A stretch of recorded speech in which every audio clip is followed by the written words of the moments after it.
Hi students, I wanted to continue this glazing demo.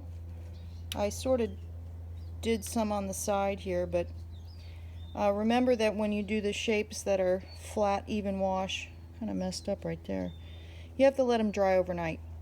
You always want to use a brush that is similar in width to the width of the shape. In here, ideally, I'd use a bigger brush. This is pretty good for that, and then this would be good for that little one. So I'm just going to do a couple of these so you can see the point of glazing.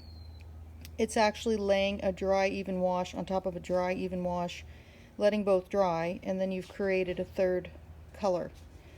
So it can be any color you want, but these were organic shapes. So I'm just going to do a blue one here, and remember, it's best if you move this around as you're painting. You get a better result. And this is completely over it. You don't stop when you get to that edge. You leave the line there. This is great practice for even wash. And remember, even wash is as fast as you possibly can. And the only thing you want to blot with is not even blotting, is just dry your brush a little. That's a sponge. So that's a good even wash. It gets a good even wash.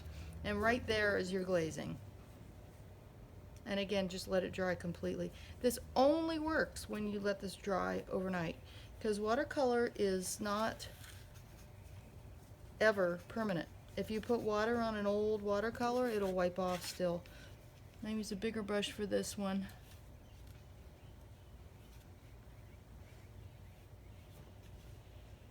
Remember, speed is everything with even wash. And then I'm going to switch to a different brush to get this part there. Boom. Quick. Now there's another glaze. And notice I'm limiting my palette. Always a good move. You can also vary your saturation a little.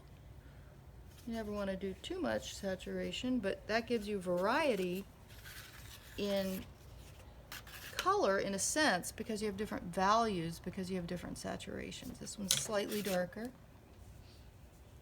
I want to make sure my hands are free, I've got nothing around me, and I can really get this on there quickly, fast. And then think about your color scheme as you go and what's going to pop, and is it balanced. 3 is a good rule of thumb in design. 1, 2, 3. Eye goes boom. You control the audience. Boom, boom, boom. You control the eye. Maybe I would do a blue here. Boom, boom, boom, boom. Circular movement. But anyway, 3 is 3 similar colors in a row, or 3 similar shapes spread out strategically is key for design. But that's the rest of the glazing.